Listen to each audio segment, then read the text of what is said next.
ጂጂጋ አካባቢ ሌሊት ዳይኖሰር የሚጋልቡ ሰዎች እንዳሉ ስንቶቻችሁ ታውቃላችሁ? ወይ ስታብዱ በዚህ በኩል ልናብድ ነው ተዘጋጁ። አብረን እንበድበሉን። ኧረ ጉድ አሰኘኛል እንዴ መላጦውን ላይ ቀርም ቅርጽ ለማስወጣት መሄዳችሁ አይቀርም። ኧረ ጉድ አሰኘኛል ተመልከት። መች ነው እኔን እንደዚህ አይነት ሰርግ ላይ የምትጠሩ? ኧረ ጉድ አሰኘኛል። እዋት እስቲ እቺን የሴት አይነግቡ የቀረሽ እኮ እናቱ ወይ ባጢስ ነው። ኧረ ጉድ አሰኘኛል። ሰላም የኢትዮጵያ ሰዎቻችን እንደምን አላችሁልን? አለን ተኳኩለን። እኛም ከቪዲዮቻችን ጎን ለጎን አለን። እንደተለመደው ዛሬ በአዳዲስ ቪዲዮ ከቻ ሰብለናል። ይህን ቪዲዮ ቀምሞ ከሽኖ እንዲሁም ድምቅምቅ አድርገን እናቀርብላችሁ እኔ ወንድማችሁ ተሙና ከዚህ ግስላ ጋር ኦርጦ ቀጣይ ኤዲተራችንና ካሜራማን ፕሮዲውሰራችን እንዲሁም ወንድማችን ከሱ ጋር በመሆን ነው። ዛሬም እንደተለመደው በአዳዲስ ቪዲዮ መተናል። እዚህ ቤት ውስጥ ቅድመ ክፍያ የታወቀ ነው። ካሽ አንቀበልም። የቤቱ ዋና ህግጋት ሰብስክራይብ በተኗን ነሃ አርጋችሁ ከርበት ትሉና የደውል ምልክቷን ነሃ አድርጋችሁ ከርበት ብላችሁ የላይክ ምልክቷን ነሃ ስታረጉ ልቤ በደስታ ብሎ ይመለሳል ማለት ነው። 75000 ሰብስክራይብ ገብተናል። አሁን ይሄን ቪዲዮ ስታዩ ስንት ደርሷል? እባካችሁ ንገሩኝ። እንቀጥል። 100000 ሰብስክራይብ ገብተን ፕሌይ በተኗን እዚህ ጋር እናስቀምጣለን ማለት ነው። እዚህ ቤት ውስጥ ምርትና አገልግሎቶቻችሁ ማስተዋወቅ የምትፈልጉ የትኛውም ድርጅቶች ከስር በምናስቀምጥላችሁ የሶሻል ሚዲያ ሊንኮች እየገባችሁ ነሃ በማድረግ ተሙዬ ይህን ፕሮዳክት እስቲ ለህዝቡ አድርስልን ይጠቀሙበት በሉኝ። አበጀ ወሰየው ብለን እንቀበላለን ማለት ነው። ማፊ ሙሽክላ ሰባክተም ሚስተን የሀቢብቲ ይህን ቪዲዮ ላይክ ሳያደርግ መጀመር እንደ ባዳም ልኮ ስለሚቆጠር ግዴታችሁ ነው። ላይክ አድርጋችሁ ጀምሩ። ዳይሬ ቪዲዮ ተመልከት።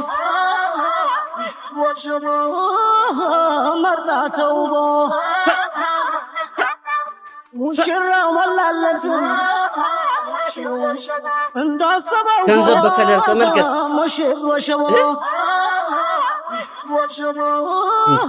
እኔም ማቀው ሙሽራ የድግሱ ብር ትንሽ አጨናንቆት አረማመዱ ማስተያየቱም በኮሬ ሲሆን ነው ማየው። እንዲ ሲል ነው ማቀው። ፈገግ ብሎ አይታችሁታል። ወልዱ ያቀፈ ነው የሚመስለው። መች ነው እኔን እንደዚህ አይነት ሰርግ ላይ የምትጠሩ? መች ነው የምር? እንዴት ነው የሚያምረው አበባው! ኦሪጂናል ባይዘዌ ኦሪጂናል የዝዋይ አበባ ነው። አዎ ኦሪጂናል ሽታው እዚህ ድረስ ነው የመጣው። እንዴ አሁን እቺ ዘርዘር ብታደርጋት እኔ አጭቼ አግብቼ ወልጄ ክርስትና አስነስቼ ልጁን ማስተምርበት ድረስ ነው የሚሆነው። የምሬን ነው። የምታውቁ ሰዎች እንደውም ሜንሽን አድርጉት። እንዲህ አይነት ቀልድ እንዴት እንደሚቀለድ ብታስተምረን ደስ ይለኛል። አቤት ገንዘብ እንዲህ በከለር አለው። ገንዘብ ሲበዛ እኮ ያሳስታል። እኔ እንደውም እውነቱን ልንገራችሁ፣ እኔ ባገባ የሚሰጡኝን ልንገራችሁ። ጓደኞቼም አንተም ብትሆን አንደኛ ባልዲ፣ ሁለተኛ በጣም ረቀቀ ከተባለ ጥቅስ የቤተ ክርስቲያን ጥቅስ ነው የሚሰጡት። ደስ ይለኛል። የቤተ ክርስቲያን ጥቅስ ይሁን ገንዘብም ቢኖረው ደስ ይለኛል። ሶስተኛ ሴት የሳህን የስድስት ነው ምናምን አንድ ላይ ተደራርቦ የሚሰጡ እሱን። ሌላው ሲኒ ተደርድሮ በ12 በደርዘን በምን ፖፖም የሚሰጥም ይኖራል። እኔ ጓደኞችን አውቃቸው ፖፖም ይሰጡኛል። ሌላው ገንዘብ እንኳን አሰጡኝም አውቃቸዋለሁ። ግንዛቤ ነው የሚያስፈልግህ አንተ ብላችሁ ግንዛቤ ነው የምትሰጡኝ። ገንዘብ ግን እኔ ጓደኞች አያወጣችሁም። ሌላ ነገር አትስጡ። እናንተም አትሸከሙ። በፖስታ የታሸገ ነገር እንዴት እንደሚያምር እኔ ልሙት እንዴት ደስ እንደሚል። ክብደትም የለውም። ሻግ 6 ቺን ያዛት ከጓደኛ እንትና ቼክ ሪፐብሊክ ኦፍ ኮንጎ እንዳትሉኝ። ቼክ የገንዘቧን መኒግራሟን አሁን ለኔ የሚሰጡኝን ስጦታ እነሱ ለኔ የሚሰጡኝን ስጦታ በእጅ ይዘህ እንደዚህ ሰውዬ እንደ ብሩቁም ብባል ባፈጢሜ ድፍት ነው ምለው። አስባችሁታል? ባሊ ሲኒ ሴቴሳን መሬት ነው መሆኑ። በስተመጨረሻ እንደው ሰጠን ቢሉ እኔ ጊዜን ነው የሰጠው፣ ጊዜ ወርቅ ነው፣ ጊዜን ነው የሰጠው ብለው ባዶዳቸውን ከ3 ቀን በፊት ሳይበሉ ማለት ነው 3 ቀን ሙሉ ጾመው ይመጡልኛል። ድንኳን ሰበራ አዎ እዚህ ማይዘሉ ማቃቸዋለሁ። ይኸውላችሁ ሰርግ እንደ ሙዱ ነው የሚደምቀው። ገንዘብ ስላለ ስለሌላ አይደለም። ተመልከት፣ አሁን ይሄን ሰርግ ተመልከት እንዴት እንደሚያምር። ቨርስስ ነው ማሳያችሁ። ተመልከት፣ ደስታ ከረሜላ፣ ብርቱካን። ልጁ እኮ ጎበጠ። ጭራሽ ይወራወርላል። ቦሎ መልጃዋይለ ከኛ ጋር የማ የጠላት ነው የሚመስለው። ጥርሱ ያምራል መሰለኝ። ጥርሱን ለመጨረስ ነው ደስታ ከረሜላ። ይሁን ደስታ ከረሜላ ከታምጣችሁ ነው። ድሮት እዚህ ላል ክሪስማስ ስንሰራ እየቀጣጠልን እንደምንለው ለሱ ነው የሚመስለው እኮ። ግን ይመቻችሁ የምር። ምንም ቢሆን ዋናው ፍቅሩ ነው። ገንዘብ ኖራ አንኖራ አይደለም። እንደው ሞዷ እንደው ሁኔታዋ። መጨረሻም የምልህ ነገር ቢኖር በሰርጌ ጊዜ ባዶ እጄን እመጣለሁ እንዲሁም ባዶ ሆዴን እመጣለሁ ብለህ አስበህ እመጣ በዘበኛ አስጠቅልዬ የሆነ መቀመጫን አስጠልዬ እዛ እንጦሮጦስ ነው የምከትህ እንዳታስበው። አው ታውቃለህ ራስህ እንዳታስበው።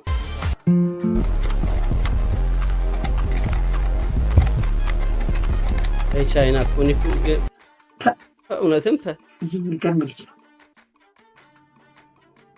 እኔ ነው እንዴ ወለ መተለለ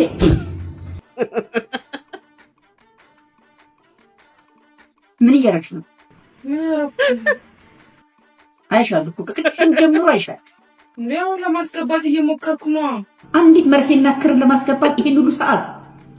አረ ሰው ይክበድሽ። አረ አንቺ ልጅ ተሰው ይክበድሽ። እሺ እኔሽ ምን ላድርግሽ? አቃለው ነው ሸክም እንደሆንኩብሽ ግን ተይ በቅርቡ ሽማግሌ ላካል። ተይ ሽማግሌ እንዲላክልሽም ትፈልጊያለሽ? አንቺ ራስሽ ልከሽም ባገኘሽም እኔ ስለት አገባለሁ። እኔ ልላክ? አዎ አልፏል፣ እድሜሽ አልፏል። በቃ ከዚህ በኋላ አንቱ እየተባባል እኔና አንቺ አንቀመጥ። ለእድሜማ እናንተ ናችሁ ለእድሜ ትልቅ። እናንተ ካሉ ነው ውጡ እንጂ ለምን ወጣሉ? አላበዛሽም እንደው ስለይ ወደዛ። ኧረ ምንድነው ምን ስተምጥኝ ነው ተብቂው? አረጅሽ ላይ አረጅሽ ቁጫሽ እኔ ነው ልታኪ ነው ማለት አንቱስ ከምትባይ ትቀመጪ ነው እንዴ? እንዳይሻል ፈልግ። ከዛሬ ጀምሮ እንዳይሻል ፈልግ። በቃ ወይ አንቺ ተቀመጫለሽ እኔ ልቀር። እንዴት ነች አልሽበት? እኔ እወጣለሁ። እግዚአብሔር ባረገው ሰው ቁጭ ብሎ ፀሐይ ሰውነቱን አይበሳውም እንዴ? ኧረ መቻል ጭንቅላት አላት ደንበኛ እንዴ አዛገችኝ እኮ። ኧረ የሚገርም ነው። ማስቲ መቾቴ ነው የሚገርም ተዋናይ። በነገራችን ላይ እዚህ ላይ አንድ ነገር ለመናገር ነው ፈልገው ማድረግ እየፈለጋችሁ ነገሩን ማድረግ ያልቻላችሁ ሰዎች ኦኬ ችግር የለውም። ነገር ግን ያንገራገራችሁ ያላችሁ ሰዎች ይሄ ለወንዱም ለሴቱም ነው። ማኪያቶ ቤት ሰዓት እያጣበባችሁ እንደው ነገሮችን ፊክስ ማድረግ እየቻላችሁ ላግ የምታደርጉ ሰዎች አሽሙር አዘል የሆነች ቀልድ ለእናንተ ነው። ካልቻላችሁ አስምሩበት፣ ካልቻላችሁ ችግር የለውም። ትዳር ከፈጣሪም ከሆነ ደግሞ ቤት ድረስ አሻሽጎ እንደ ዴሊቨሪ ይዞላችሁ አይመጣም። ዞር ወጣ ብላችሁ አመል አሳይታችሁ ጸባይ ታሳያላችሁ። እንዲሁም ጸባይ ታዩና እንደሚሆን ታደርጋላችሁ። ለዛ አሁን ለምሳሌ ይሄ ግስላ ከዚህ ቤት እንዲወጣልኝ ይፈልጋለሁ፣ ግንስ ጸባይ የለውም። አምኜ ተቀበልኩኝ። ከኔ ውጭ የሚችለው ሰው ስለሌለ ማለት ነው። እንዲሁም በክፍለ ጦር ካልሆነ በስተቀር እንዲሁ እንደ ዘበት በሚስት አይሄ የማይታሰብ ነው። የተበላሹ ነገሮች ስለነበሩ ሚስት እንደማይስተካከል አውቀው ነበረ። አልተሳካም። በፍቺ ነው የተጠናቀቀው። ምንድነው አንዳንዴ ህይወትን ምን መሰለህ ሚዲያ ላይ ህዝብ አይደለም እንትን የሚያደርግ የሚድርህ የሚያለያይህም ህዝብ አይደለም እና ትንሽ ፕራይቬት መሆን ነበረበት ነገሮች እና እኔ እንደ ወንድ መቋቋም የምችለውን ያህል ትዳር ትልቅ ጸጋ ነው። ትልቅ ስጦታ ነው። እግዚአብሔር የሚሰጥ ጸጋ ነው። ስለዚህ እንደዋዛ ዝም ብለህ እንትን የምታረገው ነገር አይደለም። እንደዋዛ በቃ ሲከፋ ጥለው የምትሄደው ነገር አይደለም እና ብዙ ሞክሬያለሁ። በጣም ብዙ ጥሬያለሁ። ግን ደግሞ አንዳንድ ጊዜ በግድ አይሆንም። ገባ እግዚአብሔር ካልፈቀደ። ሰሞኑኛው እንግዲህ ሶሻል ሚዲያ ላይ እንዲህ ዋይ ያዙን ልቀቁኝ ሲባልበት የነበረው እንዳለ ሚዲያውን ያጨናነቀው የአርቲስት ሳምሶን ታደሰ ቤቢ እና የአርቲስት ዳግማዊት ፍቺ ሁኔታ ነው። ከዚህ በፊት እንደሚታወቀው ጸብ ውስጥ ነበሩ። እንደገና በፓስተር ቸርነት ምክንያት ወደ እርቅ ገብቷል ተብሎ ነበረ። ድጋሚ ይሄ ነገር አገርሽቶ ጸቡ ከሯል፣ ወደ መለያየት አምልቷል ማለት ነው። እኛ ደግሞ እንደ ተመልካች ከዚህ የምንማረው ነገር ምንድነው? ሞኝ ደርሶበት ይማራል፣ ብልጥ ደግሞ ከደረሰበት ሰው ይማራል የሚባለው በምክንያት ነው። በነገራችን ላይ ሁሉ ጊዜ እንደ ቁራ ምጮህበት ነገር ቢኖር ይህ የሶሻል ሚዲያ አጠቃቀም ጉዳያችንን ነው። ሁሉ ጊዜ እንደምናገረው በላው፣ ጠጣው፣ ከእንቅልፍ የተነሳው ፈሳው ሁሉ ሳይቀር እዚሁ ላይ ይፖሰታል። ሁሉ ነገርን በልክ ብናደርገው ፕራይቬት የማድረጋችን ነገር ደግሞ እየተረሳ እየመጣ ነው። ለዚህ ነው ከሚጋቡ ሰዎች ይልቅ የሚፋቱት እየበዙ የመጡት። ሚስጥራችን በአደባባይ ሚስጥር እየሆነ ነው። ቤቢዬን አስቀየምኳት፣ ሀንዬን እንትን አልኳት፣ ቅዳሜ ያስነጥሷት ነበር፣ ሮብት ደግሞ ይሁን እንዴ የሚል የማይሆኑ ቪዲዮችን እየሰራችሁ ፖስት የምታደርጉ ስታረግዙ አደባባይ ላይ የምትወጡ የምናየው ነገር ነው። ስንቱ የተጋባና የተዋለደ የተፋታበት ያለው ጉዳይ ነው። ሶሻል ሚዲያ ላይ ያመጣችሁ እዚህ አታንቋሩ። የግል ጉዳያችሁ የግል ነው። እችኛው እንቁላል ሪል ስሙት ጫጩት ለመሆን 21 ቀን ትፈልጋለች እና እኔ ህፃን እያለሁ ዶሮ ነበረ ታቅፈው በጣም የመጀመሪያ ርቢ ላይ ስለነበርኩ ታቅፈው በ19ኛው ቀን እንዲህ እንቁላል ውስጥ ጫጩቶች ይንቀሳቀሳሉ እና ወፈር ያለውን እንቁላል አየውና በጣም ውስጥ ይወራጫል። ራርቼላት ሰበርኩት እንዲወጣ ማለት ነው። እንዲወጣ ሰበርኩት። መጨረሻ ላይ ጫጩቱ ሞተ። ለምን? በ21ኛው ቀን የግድ መፈልፈል። ስሙት ዶሮ እንኳን የጣለችው ዶሮ እንኳን ጨክናበት 21ኛውን ቀን እየጠበቀች ነው። ነገር ግን እኔ ከዶሮዋ በላይ ራርቼለት ሰብሬው እንዲሞት አደረገ።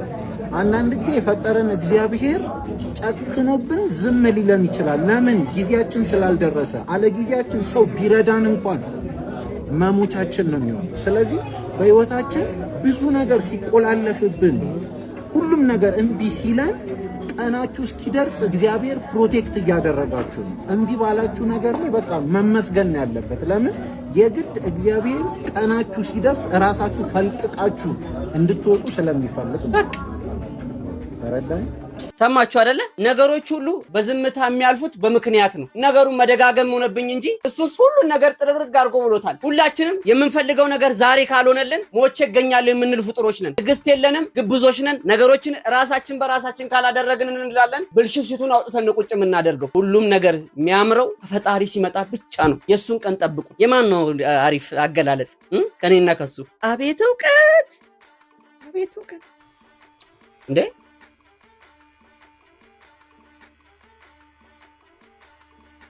ባላየ እንዴ!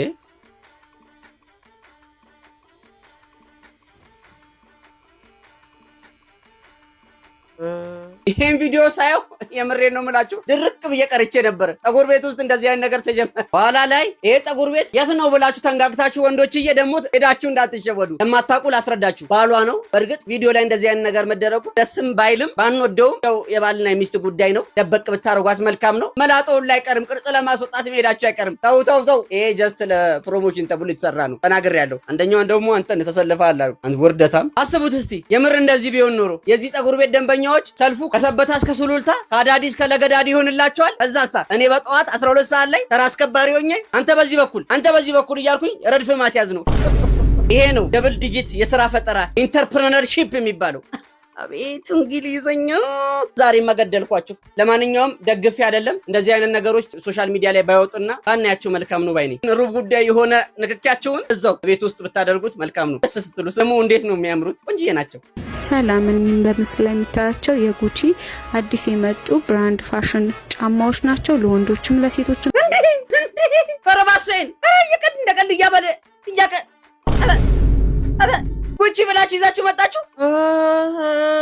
ይሄ እኮ ነው ይበለኝ የጀኔ ሰጠኝ የሚባለው። ሀበሾች በራሳችን ምርት የማንተማመን እንደ አፈር በየመንገዱ ሲሸጥ የነበረውን ነክቶ እላዩ ላይ ጉቺ ተብሎ የሚተለጥፍ ጉቺ ነው እንደሆነ ስሙ ራሱ እላዩ ላይ ተለጥፎበት ሲመጣ በሚሊዮን አውጥታችሁ ልትገዙ ነው። ምን ጉድ ነን ግን! እንደ ፈረንጅ ያልነካው ነገር እንደ ሰላም ጥሩ ነገር አይደለም የተባልን ፍጡሮች እዛ ካልነካ እዛ ካልሄደ በራሳችን ምርት የማንኮራ። እኔ በጣም የከረበኝ ልንገራችሁ። አንድ ዘመዳችን ከውጪ ልብስ ይገዛልኛልና ሸሚዝ ነገር ነው ላከልኝ ማለት ነው። በጣም ወደድኩት። ከለሩ ደስ ይላል ምናምን ምቹ ነው። ዋው እንዴት ደስ ይላል! እንደው ምን ሀገር ነው የሰራችሁ ብለን ታጉን እናየዋለን። ሜዲን ኢትዮጵያ ነው የሚለው። እዚሁ እኛ ጋር ጋርመንት የተሰራ ኤክስፖርት ይደረጋል። እንደገና ምን እናደርጋለን እኛ መልሰን ራሳችን በዶላር እንገዛለን። ማለት እኮ ቲቪውን ሽጦ ዲሽ የገዛው ሰው ይሆንን ማለት እኮ በራሳችን የምንተማመንበት ሰልፍ ኮንፊደንስ የሚኖረን። እንደው ተፈላሰፍክና እንደው ኢኮኖሚስት ሆንክ ተራቀቅ ካትበሉኝና ህንዶች ህንድ ፊልም ላይ እኔ ብዙ ጊዜ እከታተላለሁ። ህንድ ፊልም ላይ ስናያቸው የራሳቸውን ልብስ ነው የሚለብሱት። ቻይኖችም በራሳቸው ምርት ነው የሚኮሩት። ይሄን ያህል ከውጭ ለሚመጣ ነገር ነው ግድ የላቸው። እኛ ግን እምብርት የሚያሳይ ወይ ጡት የሚያሳይ ነገር ካልሆነ በስተቀር ሞተን እንገኛለን። ፊልማችን ላይ ዳሊያ ግብዳ የሆነ ጥብቅብቅ ያለ ሱሪ ያላደረገች አላስገባን። ለምን አለኩ የምሬ ነው የምላችሁ። እኔ አሁን የሀገር ባህል ልብስ ስለብስ እንዴት እንደማምር የለኝም እንጂ ገዙልኝ። ለማንኛውም በራሳችሁ ምርት ኩሩ። ከራስ በላይ ንፋስ ነው። ቤተሰብ ራስ ያላከበርከው ነገር ጎረቤት መጥቶ እንዲያከብርልህ አትፈልግ። እዩዋት እስኪ እቺን የሴት አይነ ግቡ የቁንጅና መጨረሻ ናት ገደቡ። የፈጠራት ለመወደድ ለመታመን መታደለው እሷን ማግኘት በዚህ ዘመን። ሰው ለፍቅር ከዚህም በላይ ስንት ይሆናል። ተዋደደን እንጂ ሌላ ምን አርገናል? ሙዚቃ እንዲገጥም ሲል እንዲህ ሲዋሃድ አይቼም አላቅም። ተሙዬ ይኸውና ክሊፑ የሚሰራልህ ሰው አግኝታታል። እስቲ ምን ነበር ያለው? እዋት እስቲ እቺን የሴት አይነግቡ። የቀረሽ እኮ እናቱ ወይ ባጢስ ነው። ምን ቀረሽ? አጠን መጠን ፈጠን ብለሽ ቅልብጭ ብለሽ ለቀጠሮ የተዘጋጀች ቀጠሮ ምንድነው መዘባረቀው? እኔ ኧረ እባካችሁ ሶሻል ሚዲያ ላይ የሚወጣና የማይወጣ ነገር ቢሆን ችግር የለውም። ጸጉር ቆረጣውን ቅርጹ ችግር የለውም። ሹሩባውንም ጀብድ እንደሰራና አንበሳ እንደገደለ ሰው ስትሾረቡት ስትቆጣጠሩት እናያለን። የዘንድሮ ቤተሰብ ራሱ ሃይም አይልም ብለን ዝም አልን። አሁንማ ጭራሽ ከአክስም ውስጥ እየገባችሁ ቅቤም እየተቀባችሁ መምጣት ጀመራችሁ አይደል? መንዝ ፍላወርስ እንዴት ነው? በተርሙ ነው የሚመጣው በስራ ሰዓቱ አይዛባም።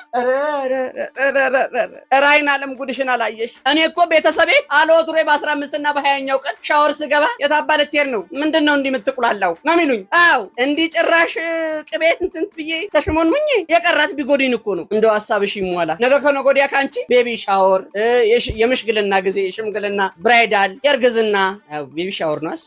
አዎ እሱን እንጠብቃለን። ውለጂ ክበጂ እኛ እንዳሳበድሽኝ አንቺ ምበጂ በይጂ ጠቅ አንዳንድ ሰዎች ደግሞ አላችሁ ወንድ ራሱን መጠበቁ ነው ምን ራሱን መጠበቅ ነው ምን ችግር አለው ምናምን የምትሉ በልኩ ሲሆን ነው ወንድነት እንደሆነ ቆምጠጥና መረር ስንል ነው ደስ የሚልብን። ጂጂጋ አካባቢ ሌሊት ዳይኖሰር የሚጋልቡ ሰዎች እንዳሉ ስንቶቻችሁ ታውቃላችሁ? አውቃለሁ። ሳይንሱ ዳይኖሰር እንደጠፋ ደጋግሞ ይናገራል። ግን እመኑኝ ይሄ ፈጽሞ ውሸት ነው። እንደውም የድሮ ካራቫን መርቻንቶች እቃቸውን በግመል ጭነው በዛ አካባቢ በሚያልፉበት ወቅት ላይ አስፈሪ ፍጥሯንን የሚጋልቡ ሰዎችን እንዳዩ ይናገሩ ነበር። ሆኖም ብዙዎች መንፈስ እያዩ ነው ማለት ሊያደምጧቸው ባይወዱም አንድ እንግሊዛዊ ሰው ግን በነገሩ ተደንቆ ያዩትን ነገር ወደ ስዕል ቀይሮት ነበር። ታዲያ ይህ ስዕል ዛሬ ላይ ሲታይ ዳይኖሰር ሆኖ ተገኝቷል። ብቻኔ ይሄንን ለማጣቀሻ አመጣሁላችሁ እንጂ ከጂጂጋ አቅራቢያ ባለች ቦታ ላይ ዛሬም ያልታወቁ ሰዎች ዳይኖሰር መጋለባቸውን ቀጥለዋል። ደስ የሚለው ነገር ደግሞ እነዚህ አካላት ሰው ላይ ጉዳት የማያደርሱ ንጹሃን መሆናቸው ነው። እና እኔም የእነዚህን አካላት ምንነት በቀጣይ ቪዲዮ የማሳውቃችሁ ይሆናል። ጭራሽ ጂጂጋ እስቲ ጂጂጋ ያላችሁ ሰዎች ባካችሁ ዳይኖሰርን ነው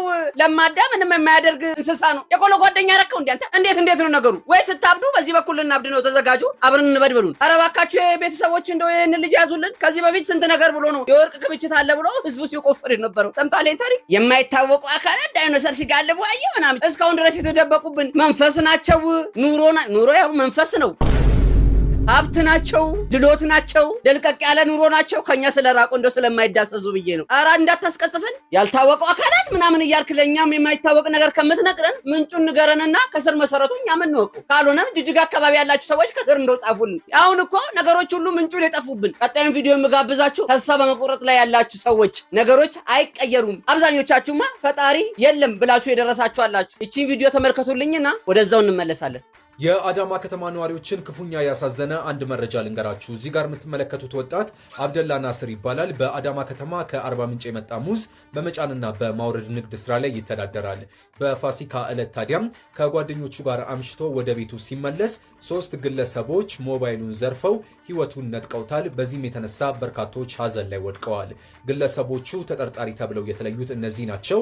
ታዲያ ግለሰቦቹ እንዲያዝ ህብረተሰቡ ርብርብ እንዲያደርግ ጥሪ ቀርበዋል። እንደው ምን አይነት ክፉ ጊዜ ላይ ነው የደረስነው? ምን አይነት በላይ የሆነ ዘመን ላይ ነው የደረስነው? ጠግቦ ለማያጠግብ እንደው ዘላቂ ኑሮ ለማያኖረን ገንዘብ ሲባል የሰው ልጅ የፈጣሪ የእጁን ስራ የእጁን ጥበብ የሆኑን ሰዎች ደመከልብ ማድረግ እንደው አንድ ስልክ እንደው ምን ይቀይራል? በዚህ ጊዜ አንድ ስልክ ውድ ቢባል በመቶ ሺዎች እንኳን ቢሸጥ በዚህ ሰዓት ምን ያደርጋል? ይህ ሰው እኮ የራሱ የሆነ ህይወት፣ የራሱ የሆነ ቤተሰብ፣ የራሱ የሆነ ዓላማ አለው። አረ የምትወስኑትን ነገር ከመወሰናችሁ በፊት ማንን እንጎዳለን? ስንት ሰው ነው የምናሳዝነው? እንደው አንድ ሰው በጎዳን ቁጥር አሁን ከዚህ ልጅ መማር እንችላለን። እሱም በጎዳንበት ህይወቱን ባጠፋንበት ከጀርባው እናቱ ልትኖር ትችላለች፣ አባት ሊኖረው ይችላል፣ ወንድም እህቶች፣ እንዲሁም ባለቤት ሊኖረው፣ ልጆች ሊኖሩት ይችላሉ። የስንቱን ጉሮሮ እንደምንዘጋ ስንቱን እንደምናስነባ ፈጣሪን እንደሆነ ደከመኝ ሰለቸኝ ሳንል እያሳዘንነው ነው። ምን ይሳነናል? የሱ ዝምታን በረታ፣ የኛም ክፋት ደግሞ ከቀን ወደ ቀን እየተብላላ መጣ። አይደለም የሰው ልጅን ነፍስ ለማጥፋት የመምታት የመናቅ ራሱ አቅሙ የለንም፣ ሊኖርንም አይገባም። እናት አባቶቻችን